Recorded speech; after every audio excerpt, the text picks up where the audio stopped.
অনুরাগের ছোঁয়ায় দেখুন নাটকীয় মোড়। ঘটনাচক্রে ফিরে এলো সূর্য। অনুরাগের ছোঁয়া আবারও আগের ছন্দে ফিরে এসেছে।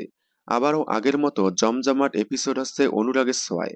ধারাবাহিকে সূর্যকে বাদ দিয়ে অর্জুন এবং দীপার মিল করতে চেয়েছিল অনুরাগের ছোঁয়ার প্রডিউসার, কিন্তু যখনই দেখলো অর্জুন এবং দীপার মিল করাতে গেলে টিআরপি একেবারেই তলানিতে পড়ে যায়। দর্শকরা মুখ ঘুরিয়ে নেয় অনুরাগের ছোঁয়া থেকে। প্রতিপক্ষ ধারাবাহিকের থেকে খুব কম গ্যাপে এগিয়েছিল অনুরাগের ছোঁয়া। তাই হঠাৎ করেই গল্পের প্লট চেঞ্জ করে অর্জুন এবং দীপার বিয়ের ট্রাক পাল্টে দিয়ে অন্যদিকে মোড় নেয় গল্প। অবশেষে অনুরাগের ছোঁয়া টিআরপি তুলতে আবারও ফিরে আসছে সূর্য। শোনা যাচ্ছে ঘটনাচক্রে আবারও ফিরে আসবে সূর্য। দর্শকদের মতামত, সূর্য এবং দীপাকে ছাড়া অনুরাগের ছোঁয়া কল্পনা করাই যায় না। তাই সূর্য না থাকায় আমরা ধারাবাহিক দেখা বন্ধ করে দিয়েছি। এবার সূর্য ফিরে আসলে আবারও অনুরাগের ছোঁয়া দেখা শুরু করব। এখন দেখার পালা সূর্য কিভাবে ফিরে আসে এবং কিভাবে সূর্যদীপার মিল হয়।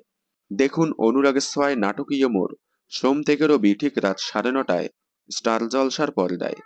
বিনোদন জগতের সকল আপডেট সবার আগে পেতে চ্যানেলটি সাবস্ক্রাইব করে পাশে থাকা বেল আইকনে ক্লিক করে রাখুন। ধন্যবাদ।